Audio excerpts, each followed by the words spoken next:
Hello and welcome back to Rock Records Reviewed. My name's Adam and this week we're going to take a look at the 8 albums made by British art rockers Roxy Music.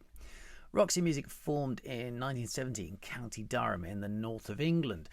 Brian Ferry had been an art school student and also a ceramics teacher in a local school, but he decided he wanted to form a band which eventually became Roxy Music. They had quite a few lineup changes along the way, but the classic original lineup was Brian Ferry on vocals, fellow art school student Brian Eno on keyboards and sounds, Phil Manzanera on guitar, Andy Mackay on saxophone, and local hod carrier Paul Thompson on drums. Graham Simpson played bass on most of the first album, but he left to be replaced by a sort of succession of session bass players. Brian Ferry was very heavily influenced by art and by UK collage artist Richard Hamilton, and he wanted to bring that sort of pop art collage style to the music of Roxy Music. At the time, most bands were sort of influenced by blues and by rock, and metal was coming in and the sort of, hippie trippy sounds. So Roxy Music, with their style and sound, really seemed very modern and forward thinking and very different. I think sometimes they're unfairly lumped in with far more cartoonish glam bands of the time, but of course Roxy Music was far more than cheesy glam. They were sort of glam rock for the intelligentsia. They were more sophisticated, classy, and undoubtedly one of the first British art rock bands. And they were weird. What they lacked in virtuoso musicianship, they kind of made up for in eccentricity. They looked odd, and Brian Ferry had this very kind of affected, warbly vocal sound that gave them an immediately identifiable sound. And Brian Eno with his sort of crazy non-hairstyles on soundscapes. He never really sort of played the keyboards. He just sort of created washes of moods and things.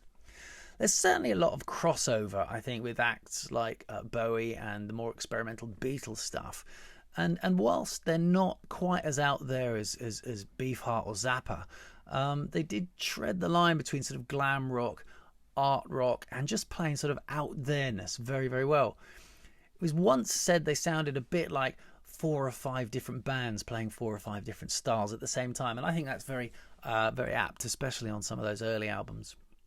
They have been an enormous influence on many bands, especially here in the UK. U2, Duran Duran, Sex Pistols, Susie and the Banshees, Goldfrapp, Kate Bush, Radiohead, The Smiths, Talking Heads, and perhaps most surprisingly of all, Nile Rodgers and Chic. They were a huge influence on Nile Rodgers. Tim DeLille of the Guardian newspaper once argued that Roxy Music were the second most influential English band of all time after the Beatles. Well, that's praise indeed. They made 8 studio albums, so let's see what we think, and let's kick off. At number 8, I'm going to put their 7th album from 1980, Flesh and Blood. By now, the band was a trio, Ferry, Mackay and Manzanera. Drummer Paul Thompson had left to be replaced by Andy Newmark, a famous session drummer. And Ferry was really moving into a much more layered kind of considered studio approach. He wanted to create soundscapes and moods and feel songs. So he was overlaying instruments in a way they hadn't really done before. It's a very different Roxy Music from the early albums. But I mean, it was still a huge success. You've got Oh Yeah, Over You, Same Old Scene. Great singles, all hitting the UK top 15. Commercially, so the band was on a real high, but the album did get very, very mixed reviews. Some thought it was very bland and characterless, and other people felt it was smooth and sophisticated. I think it's very much music for the 80s. You listen to Same Old Scene, I mean, it could be a Duran Duran template. And it's not a bad record at all. It's just a bit more predictable, I think, and less interesting and less fun than their best work. It includes a pretty insipid cover of In the Midnight Hour by Wilson Pickett and a marginally better one of 8 Miles High by the Byrds of all people. It's arguable if either cover adds too much to the original. And number 7, from 1979, put it their 6th album, Manifesto.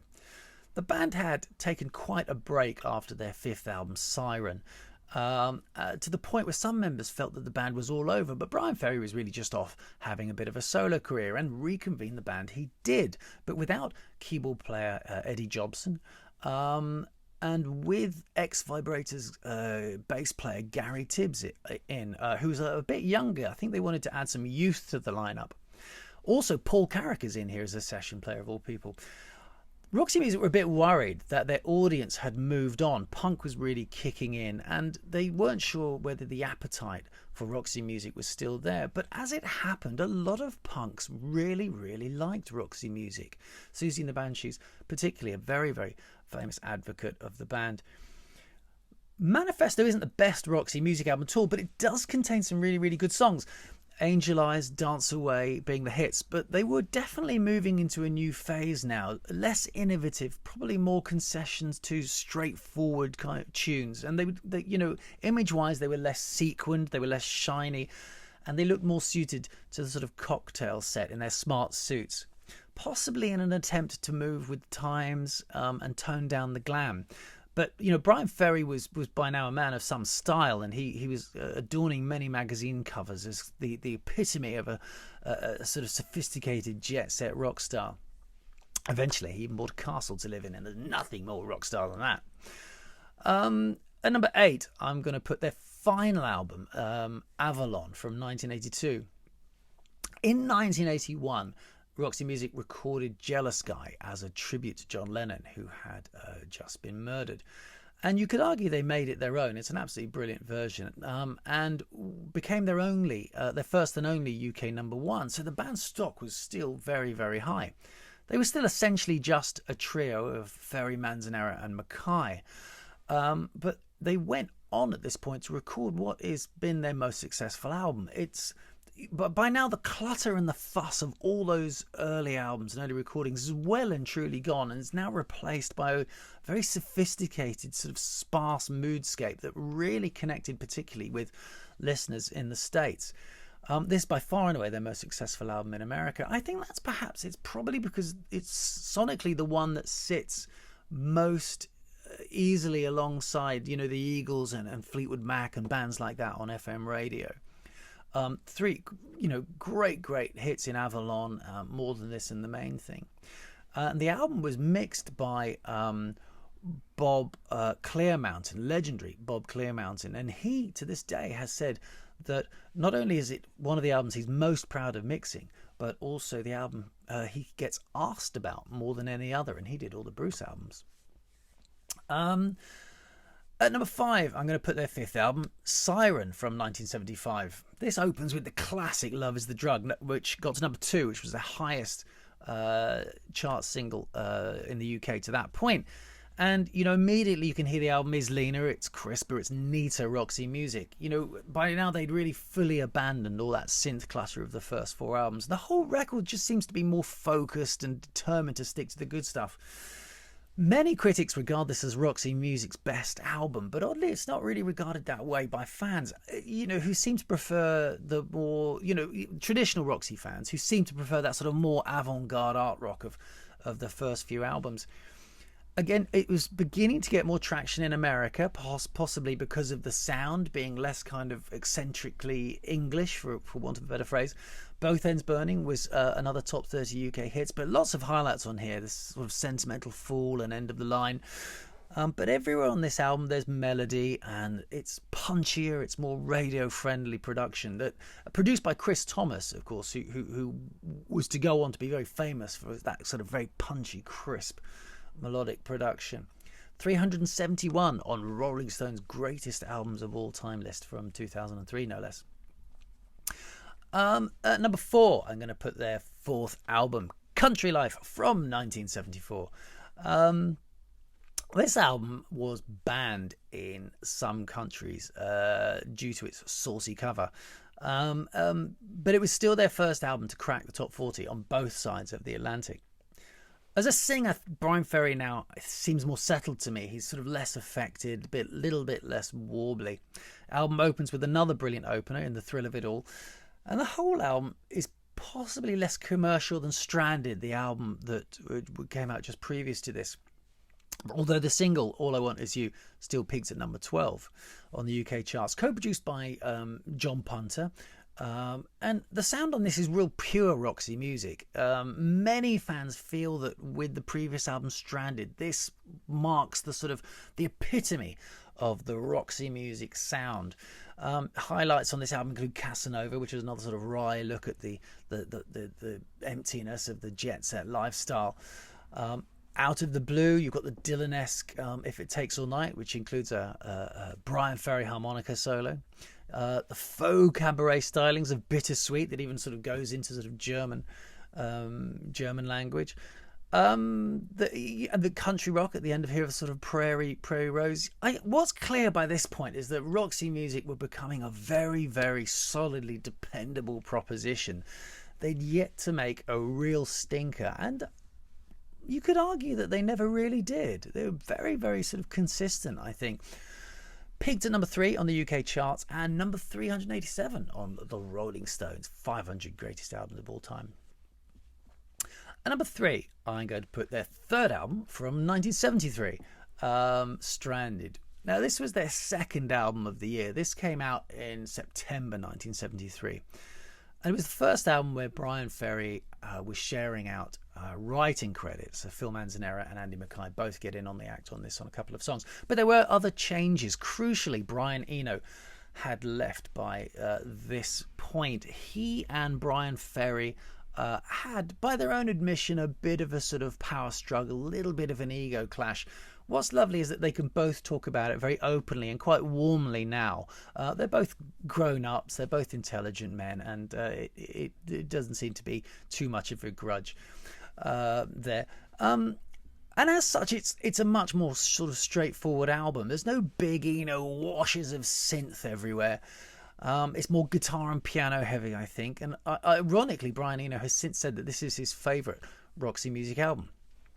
Eddie Jobson is in on violin and keyboards. John Gustafson's in on bass as a session player. And the songs definitely now are leaning towards the slightly more conventional. And despite the title, this is anything but the sound of a band stranded.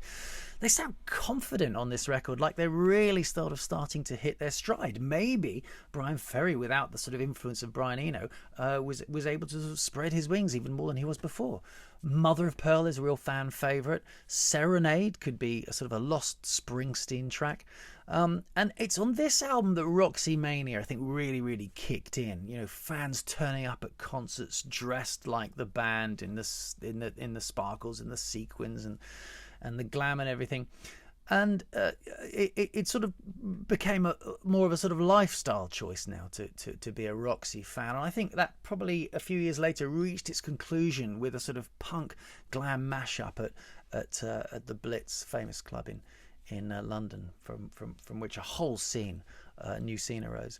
Got to number 1 on the UK chart with the single Street Life reaching number 9. And number 2, from 1972, I'm going to put their debut album, Roxy Music.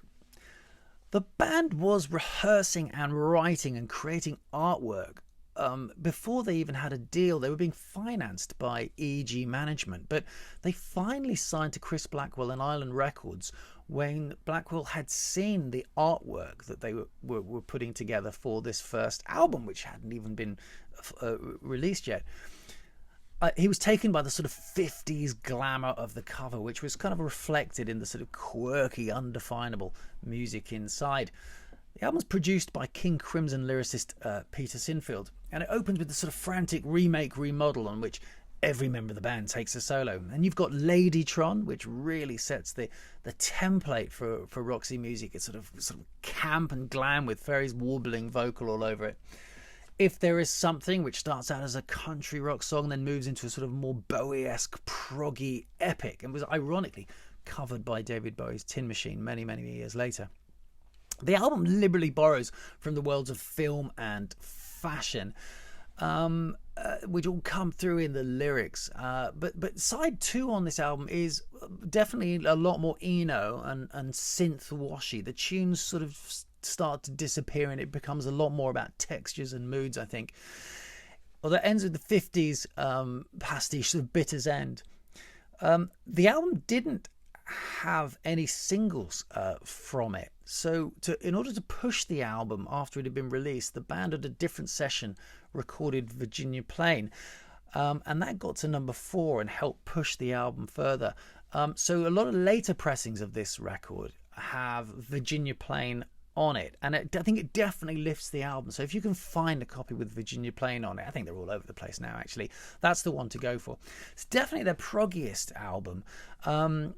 Just listen to the Bob medley, and it got to number 10 and had very positive reviews, and Colin Larkin put it at number 57 in his 1000 best albums of all time.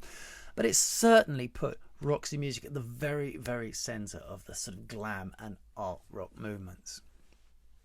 But my number 1 Roxy Music album is from 1973, and it's their second album, For Your Pleasure. This was released in February of 1973, and of course Stranded came out in September, a few years later. This was the last album to feature Brian Eno. It opens with the spectacular Do the Strand, which is a song just unlike anything else, really, if you think about it. It's regarded something of a bit of a Roxy anthem. This album was done more in the studio than the first album, like so many second albums are, because you don't have those years leading up to your debut album to practice and write and record and everything.